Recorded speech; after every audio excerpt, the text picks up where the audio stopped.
This is Freckled Hand, and you're listening to Ranted.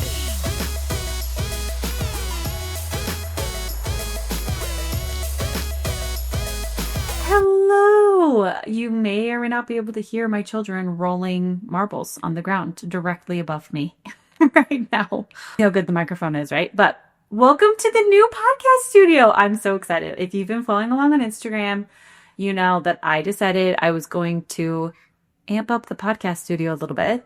So I painted this wall behind me and put the wood slats on there. Originally, I just painted it purple, and then immediately upon finishing, I was like, that's not enough. I need to do more. And I had guests coming to stay in this room like in a couple days, and then we didn't buy enough wood. And then I had custom mixed the purple because I wanted like a deep purpley plum color.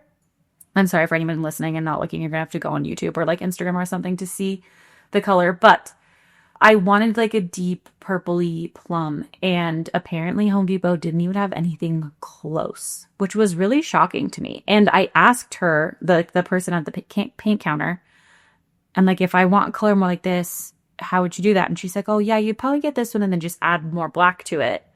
So then I asked if she could do that, and she was like, well, I don't think it'd work very well. I think it'd be better if you did it.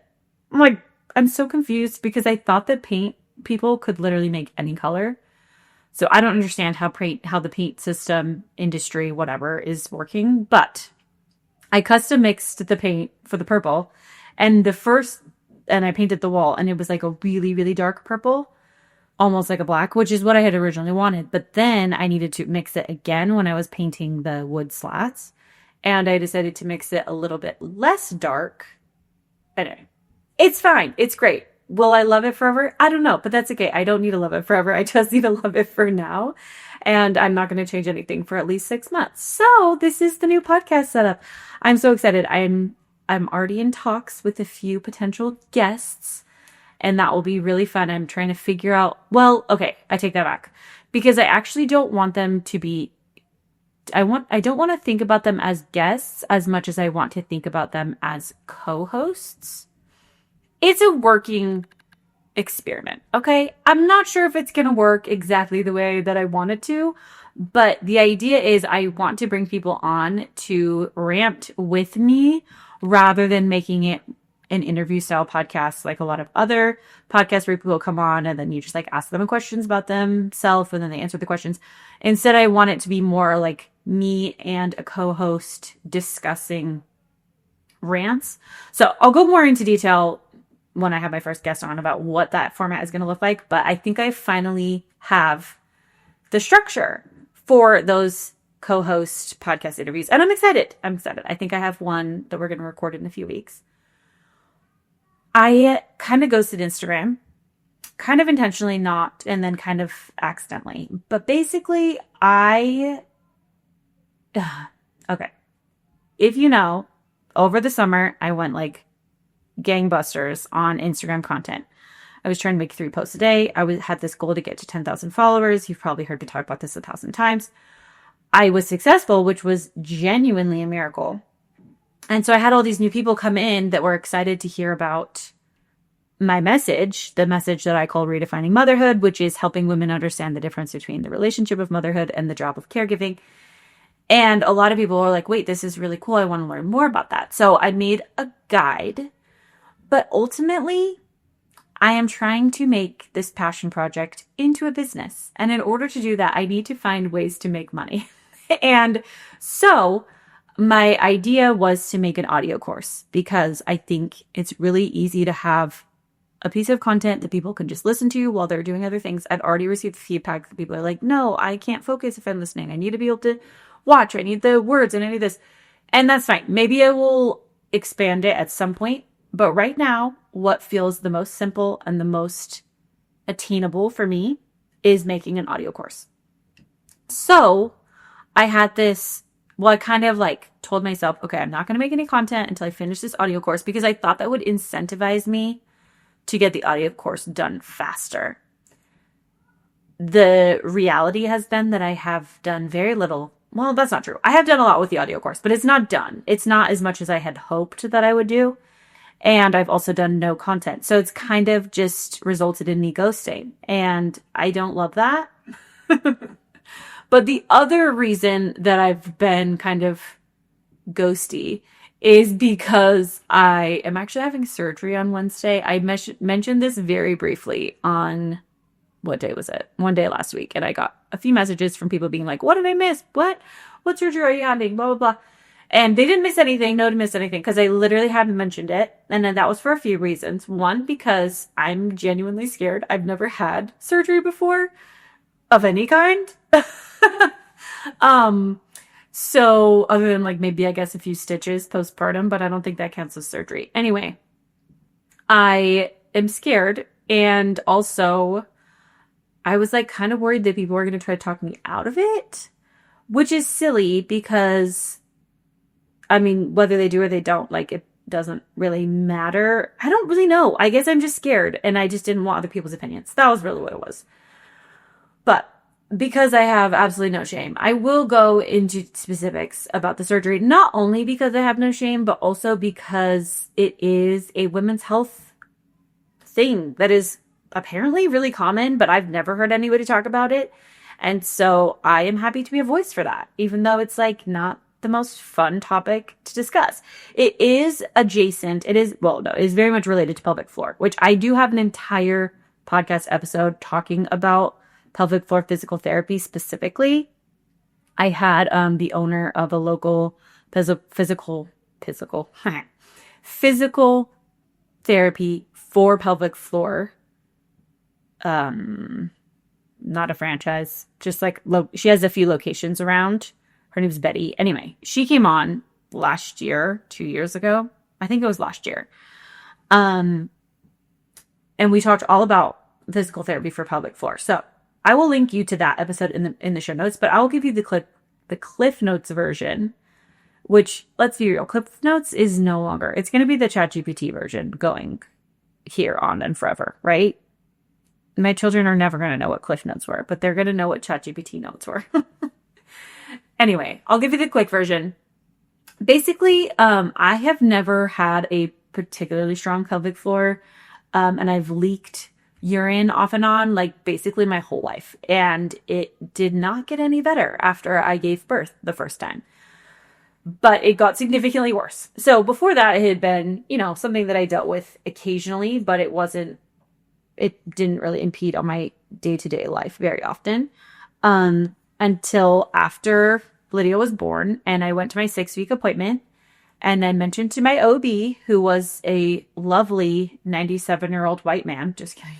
He wasn't really 97, but he was very old. I actually don't know, but I think he retired like within a year, but he was well over the standard retirement age. He was probably in his 70s. Anyway, I mentioned to him that I had been experiencing leaking significantly since her birth. And he said, oh yeah, very normal. Nothing you can do about it. But when you're all done having kids, you can talk about, or we can talk about, which I was like, we, who's we? You're not going to be still practicing when I'm done having kids, but okay. Anyway, you can discuss options for surgery, but there's no reason to do the surgery before you're done having kids because it will just undo the surgery if you have another kid, basically. So I was like, okay, sounds good. And I had no reason to believe that there were other things that I could know or do. So I went on my way, and lo and behold, things got worse. I had another baby, and things got worse, and I had another baby, and things got worse. And it was after my third, I found out that there is such a thing as physical therapy for pelvic floor, which is helping you rehab the muscles and the tissues in the pelvic floor. And so I started doing it then, but I am a strong believer. I'm a very firm believer in physical therapy for pelvic floor. And also I understand that I had 7 pregnancies in 8 years. One of those was a miscarriage, but like I did not do my body any favors. And even though I did start doing physical therapy after my third, off and on, because I got pregnant so quickly before I truly healed everything, I just did not set myself up for success. So I have seen significant improvement as far as leaking goes. However, there are some things that are still going to make me leak. And this is where it's tricky because yes, that is part of the surgery that I'm doing, but it's actually the surgery that I'm doing is there's like 3 or 4 surgeries that are actually happening, and that is just one of them. The main one, because truthfully, that is annoying, but it doesn't like I am comfortable. Okay, because it's been an issue I've dealt with for so long, I've gotten used to it more or less. Like I know the accommodations that I need to do. I know the movements that I completely avoid. I will absolutely not run. I figured out how to jump rope. Like I can do that. But like there are certain movements when I'm working out that I know are going to make me leak. And I just kind of have to be either really cautious around them or I don't do them or I do something slightly different or whatever. And it's like, it's fine. It's not my favorite, but it's fine. And like, I probably could live the rest of my life and it would be annoying, but it would be fine because like I said, I've dealt with it for this long and it's whatever. However, in addition to that, I have also something called prolapse, which is basically where my bladder has like fallen. I'm probably explaining this wrong. This is how I understand it. And if you don't want to hear about women's health stuff, feel free to skip ahead because this is a lot of information. Basically my bladder has fallen onto the vaginal wall, which has now fallen outside of the vagina. So like for the last year or so, and that can happen for a lot of reasons. If this prolapse, there's multiple, you can have a cystocele, which is like a vaginal prolapse. You can also have a rectocele, which is a anal prolapse, or like other things are kind of falling into like the anal side. Anyway, this has been not a new thing. I discovered this. It freaked me out because I'd never heard of it. I had no idea what it was. But it happened after my 3rd baby. And I'm sure it's because I started exercising before I had properly rehabbed my pelvic floor. And, because I still don't know how to like properly rehab it from the beginning. So that's something I'm going to be learning after this surgery that I have on Wednesday. Anyway, dang it. I totally lost my train of thought. There are things you can do to prevent that from happening, and like pressure management and things like that. But yeah, for the last 6 months or so, it has gotten where it is I'm very conscious of it and it is very uncomfortable. Again, it's not painful. It's not like I'm in constant pain, but it kind of feels like there's a water balloon falling outside of my body all the time. And like sometimes it can get agitated by like the pants that I'm wearing or different things like that. And so it's gotten to the point where, okay, this is the other thing that's so interesting because I've met with a urologist and a urogynecologist, and the person that's going to be performing my surgery is actually a urogynecologist. I've really liked her, so I'm hoping that the experience overall will be good because so far so good. But you know, what do you know from a 20-minute overlap in one appointment, right? Neither the urologist nor the urogynecologist gave me any hope that the prolapse could get better over time. Like they're both of the opinion of like, well, it's gravity, so the older you get, like the worse it's going to be. But what's so interesting is last week when I went to the gym for my last time before the surgery and the recovery, which is like a 6-week recovery, I mentioned to one of my friends that I was getting this done, and she was like, oh yeah, I used to have a prolapse, but after like 5 years it just like went away. I was like, wait, what? So apparently there is some, for some people it can go away on its own. But for me and the nuisance that it is, if I was dealing with it for the next 5 years, like if I could not deal with it for the next 5 years, even if there was some chance that it would go away in 5 years, I'd rather not. because it has gotten worse and it has gotten like uncomfortable.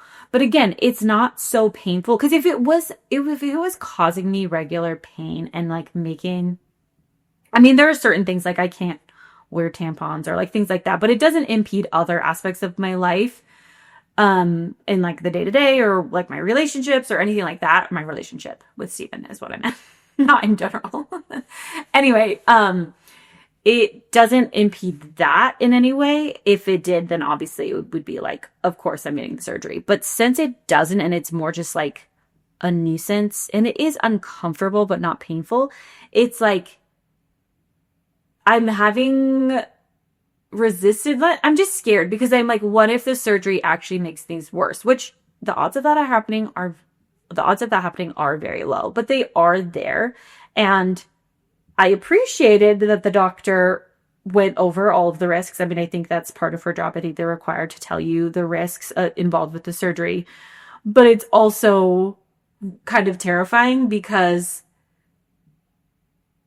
if the risks happen, then I'll be upset. I would have rather not to have done it at all.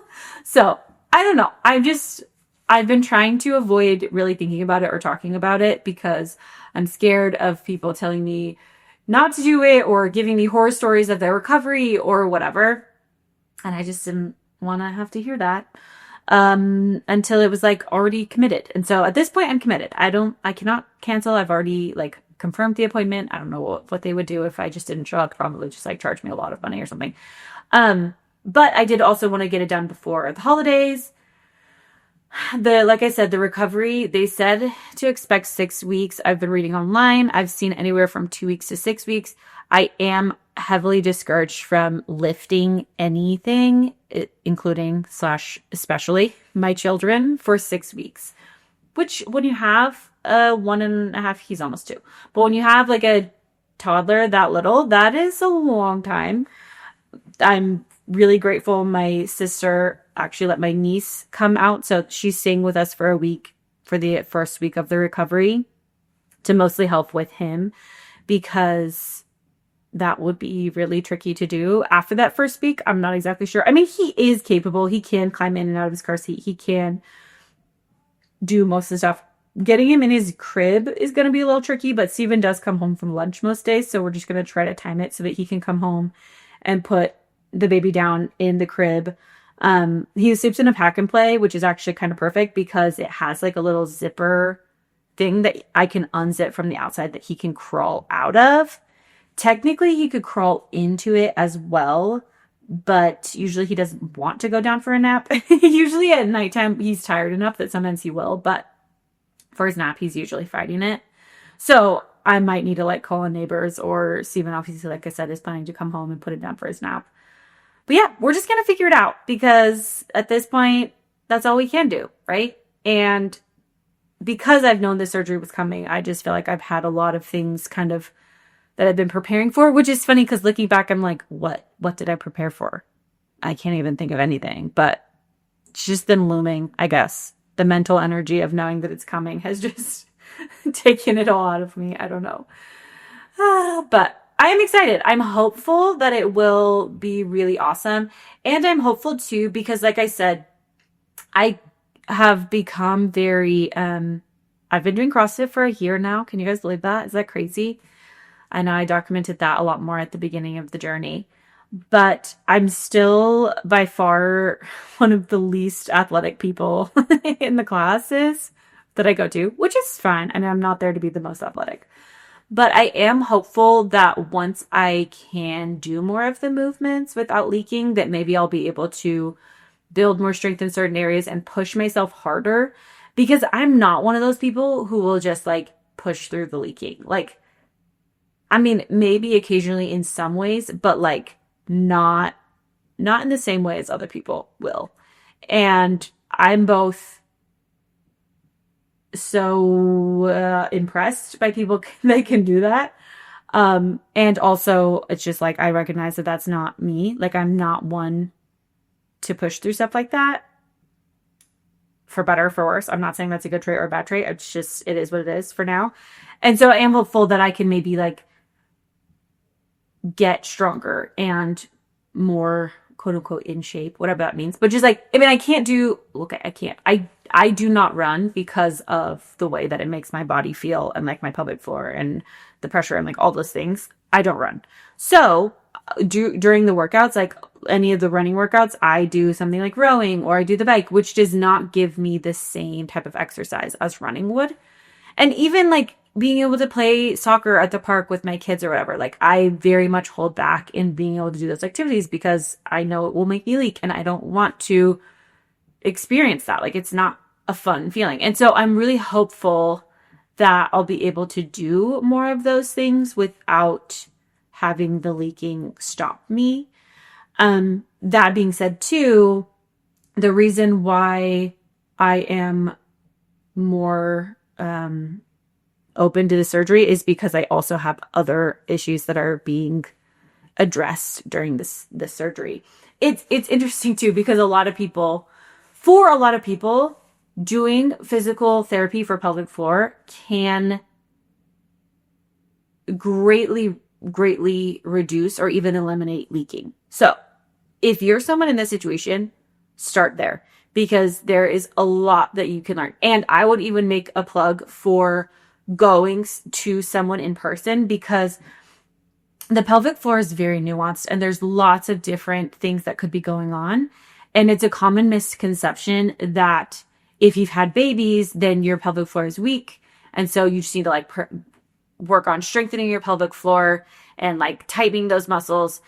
However, there are instances of women who actually their pelvic floor is too tight and that can cause leaking as well. But if you're just like watching YouTube videos and assuming that your pelvic floor is weak and loose because you've had babies and you're doing all the exercises recommended for people with weak and loose pelvic floors, but you are one of the people who's actually, you're holding a lot of tension in your pelvic floor and your pelvic floor is very tight, you could actually be doing more harm than good, which is why having an evaluation from a professional is something that is very worthwhile, because then at least you can know, you can have more confidence in like, okay, even if you just go to that initial consult and they can kind of tell you what's going on and then you kind of want to DIY your own process from there, so be it. But it's really hard to assume that you know what's happening when you actually don't know what's happening. And I don't know if there's like a way, I don't know if with more education we could understand this more, because it is kind of weird that it's like something within our own body, but we just don't really know that much about it. Like I'd never even heard the words pelvic floor until 6 years ago. You know, like that was not something that anybody ever mentioned to me. So it is all just lack of education around women's health. You know the drill, yada, yada. This is not new.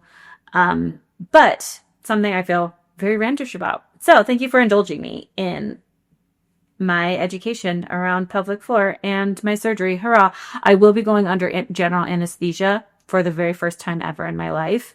When I had my wisdom teeth out, I had laughing gas, which honestly, I don't know why everybody doesn't do laughing gas. It was phenomenal. As far as for wisdom teeth, the whole thing took literally 15 minutes and it was painless.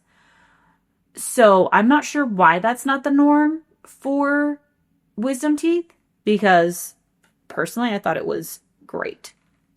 I've also heard that the recovery from this can be, well, the physical therapist that I talked to most recently before the surgery, she said that in her experience, the women who have had C-sections say that the recovery is pretty mild for this procedure that I'm doing. And the women who have had vaginal birth say that it is worse than they were expecting. So since I've had vaginal births, I'm a little bit afraid that it's going to be really intense recovery and potentially worse than giving birth, which will be awful. So I'm not super looking forward to that. But then some places online is like, yeah, 2 weeks, you'll be fine. So I just genuinely have no idea what to expect. It's also hard too, because I am having kind of 3 procedures done. And, you know, if somebody's having just 1 procedure, then obviously that recovery is going to be very different. I also want to say this too, because this is just an education in general thing that I think it's helpful for people to know. The urologist that I spoke with initially recommended getting a hysterectomy at the same time, and even said that my outcome for the surgery for like the prolapse would be better if I got a hysterectomy. And a previous OB who I had talked to said the same thing. And I have no reason to not have a hysterectomy, in the fact that like I do feel like my family is complete. I do not foresee ever having any more children. But I actually think that while periods can be annoying, I think that there is something there that I'm still learning and I still want to learn more about, especially for me as someone who has had I have not had a lot of pain with my periods. I've had like a pretty easy cycle overall. And it just felt very intense, permanent, because of also the hysterectomy recovery is a lot more intense. So I was really grateful that this urogynecologist that I found actually did not recommend, and she said, if you want a hysterectomy, that's fine, like we can discuss that. But she said that the latest research does not support the idea that it is necessary for the healing of the prolapse, or that prolapse recovery.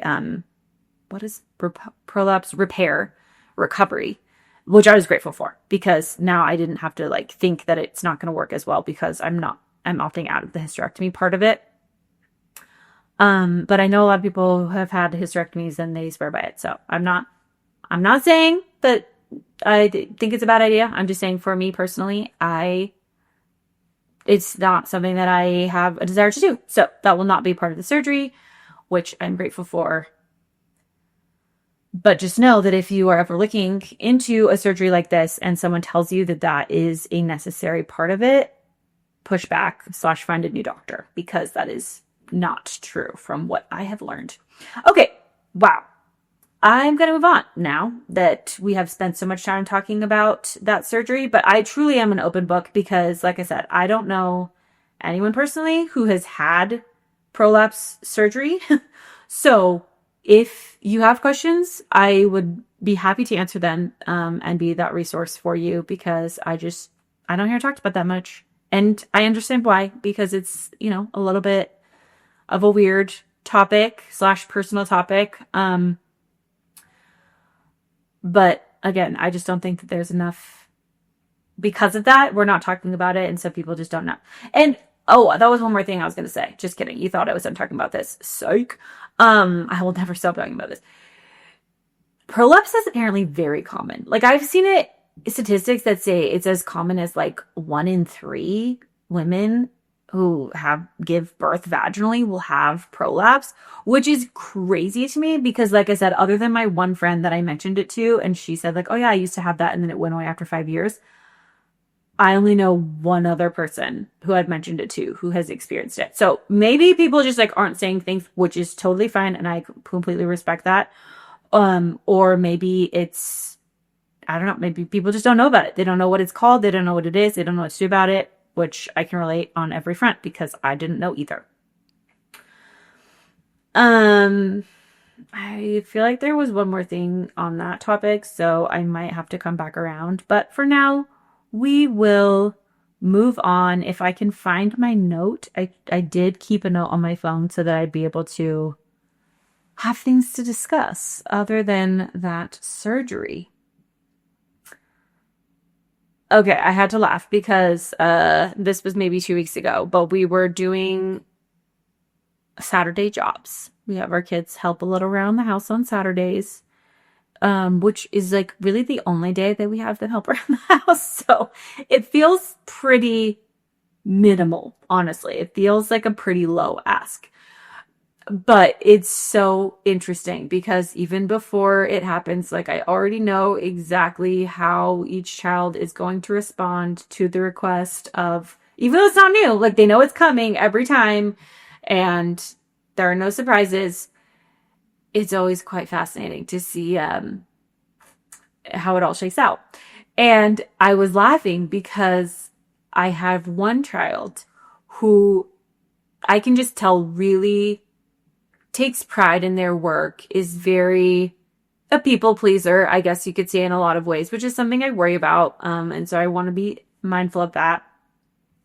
But this child also, when they get in their mind that they're going to do something, they are all in on that thing. But they really have to get buy-in on what it is. Anyway, so I had a handful of my kids. They were cleaning up a room, and I kept giving ideas of like, okay, somebody could do this. I can't even remember, like wipe down the counter in the bathroom. And this one child was like, oh, I want to do that. It's like, okay. So then I was thinking of another job, like, okay, somebody could wipe down the walls around the door frame and the light switch because they were like fingerprints and stuff.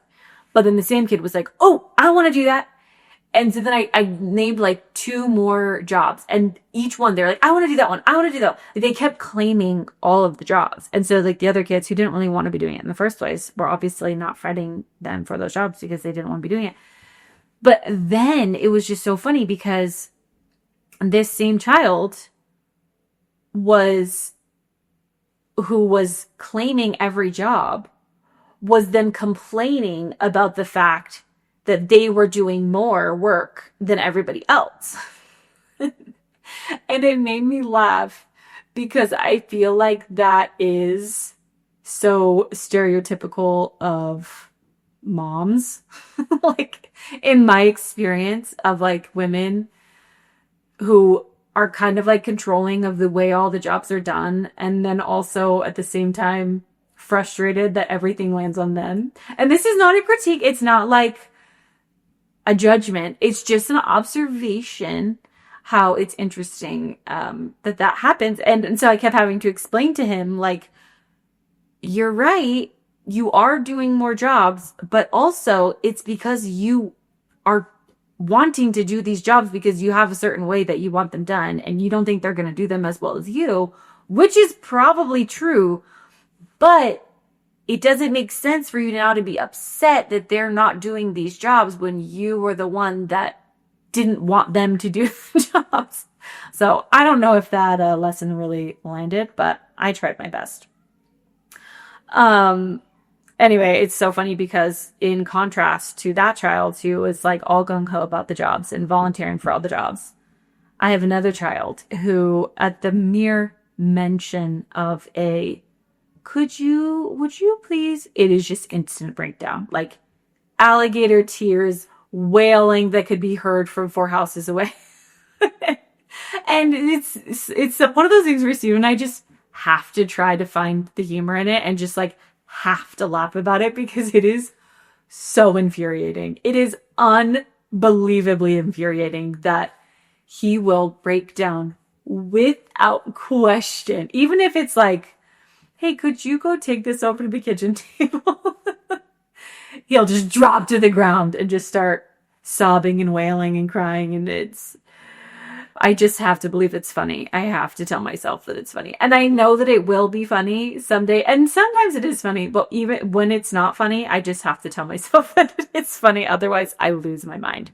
Which, let's be honest, sometimes I do lose my mind.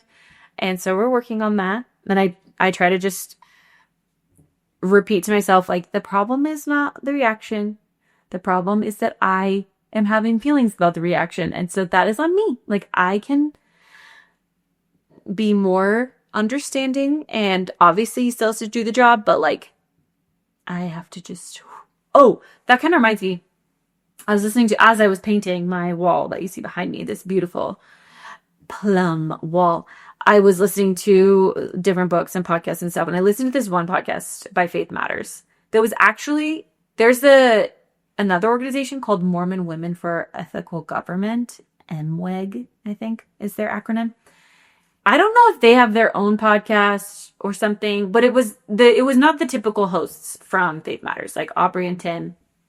Aubrey, actually, if you're familiar with Faith Matters and you know them, I did record an episode with Aubrey a couple of years ago, which is really fun. So you can find that one. But anyway, it wasn't their normal hosts. It was somebody else and 2 other people. And they were talking about peacemaking.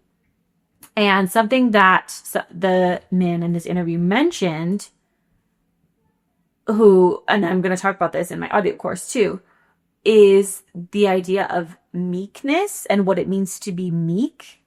And he said that from like looking at the original Greek or whatever, Latin, I think it was the Greek translation of meekness, that the meaning that he came to for that idea, because meekness, I usually think of like, it's like kind of like humble, but it's not like you don't have power, but it's like you're just humble about it. That's kind of how I've defined meekness in my mind. But the definition he gave was having the power to control someone or something and not using it.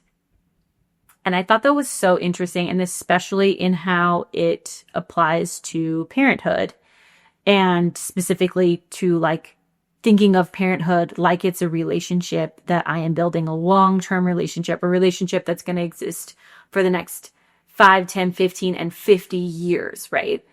And when my children are grown adults, I cannot control them, but there are a lot of ways that I can control them now as children, and like not abusing that power, but rather knowing that that is possible, but finding ways to collaborate with them and like work together towards a common goal rather than controlling them into the outcomes that I want. And I'm not perfect at it. I definitely have my moments where I resort to control, and I do not like the way that it feels, and I do not like the precedent that it sets for the relationship that I'm building with them. And so it's always a wake-up call to me when I do find myself in those power struggle situations. And sometimes I can usually like tell it's happening in the moment, but I'm just like I've lost it, that I can't rein it back in very well. But that's something that I'm trying to work on. So when it does happen that I have not acted in accordance with that relationship that I'm trying to build, I just always make sure I go back and apologize to my kids and specifically explain like, hey, this is how I want to handle that situation next time. And then also like maybe ask them like, how do you think you could handle that situation? Or like, what's something we could do together to make sure that doesn't happen again? And again, make it more of a collaborative experience, where it's like me and the child against the problem rather than me against the child and the child against me. Because again, that's not the style of relationship that I would like with my children. Oakley, my almost 2-year-old, is in the phase right now where he will just dump any liquid out that he finds. Like if it's a cup on the counter or anything, he'll just like go over. Usually he'll like take a drink of it and then he'll just dump it on the ground, like completely unprompted, no reason. He'll do it with milk, he'll do it with water. But the worst one was we were at like a potluck barbecue situation thing a week or so ago, and there was a cooler thing with a bunch of different drinks, and there was only one pink Gatorade, which is apparently the best flavor. All the kids were like fighting over the pink Gatorade, but Oakley had found it, or I'd gotten him the drink or whatever. Anyway, so he's like drinking the Gatorade, and all the other boys are crying about the fact that they wanted a pink Gatorade, but there were no more pink Gatorades. And then Oakley just proceeds to dump the entire thing out onto the ground.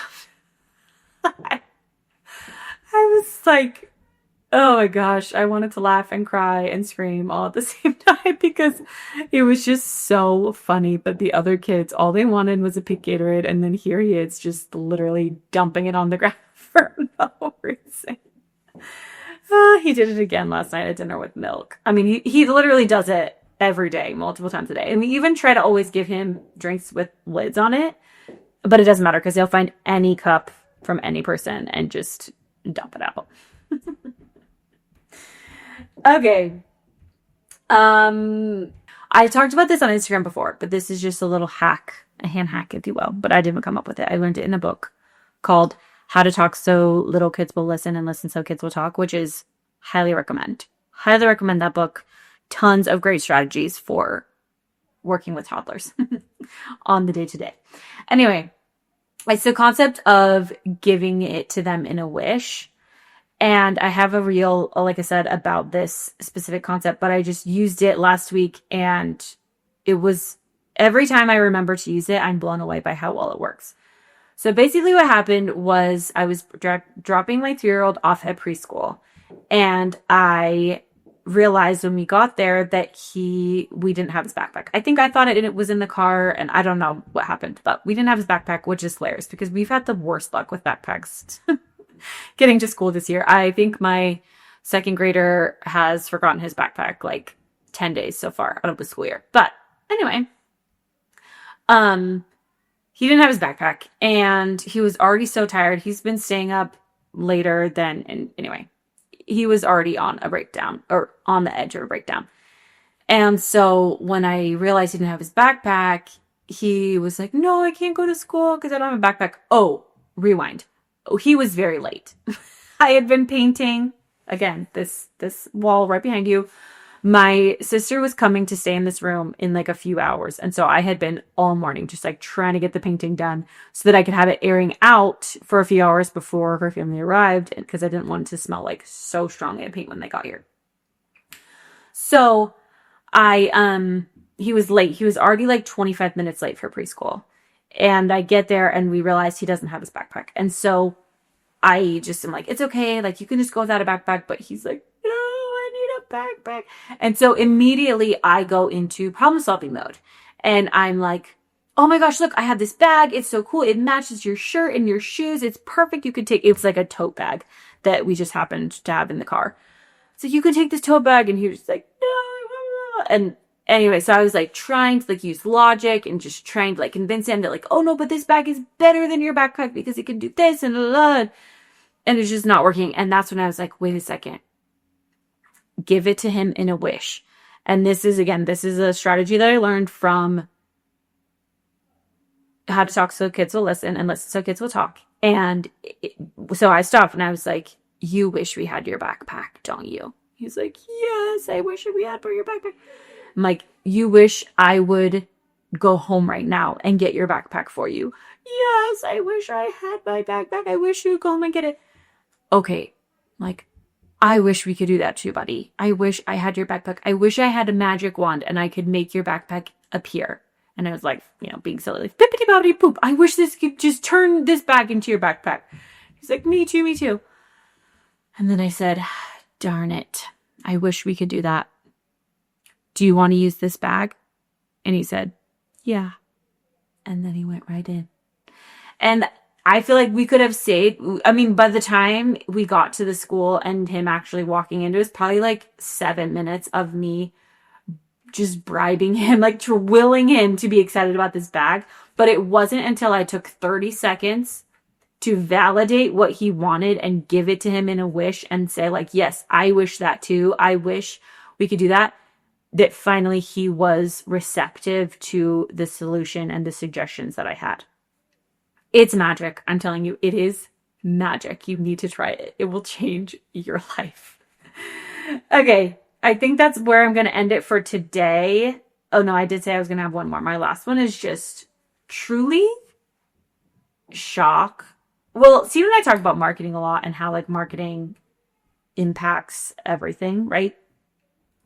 But something that's so crazy is that Taylor Swift still uses Instagram ads. Like, I don't know why that's so shocking to me, but I would be so fascinated to know, like, who is seeing Instagram ads for Taylor Swift's album. This is like last week, right?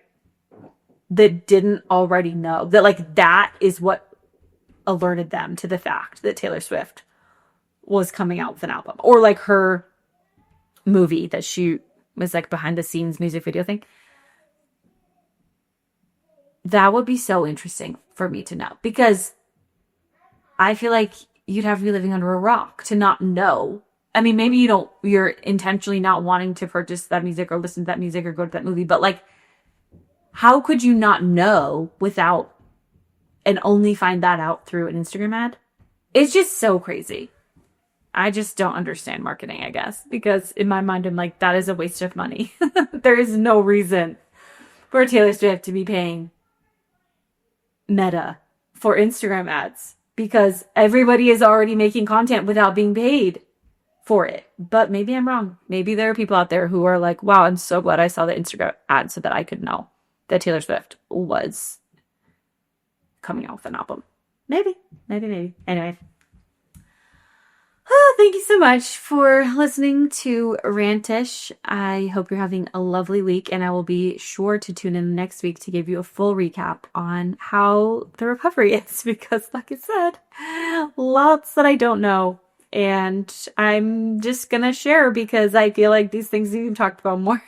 And if women's health is not something that you are rantish about, then this probably wasn't the episode for you. And that would have been a good place to start. But whether or not, happy to have you here and rant.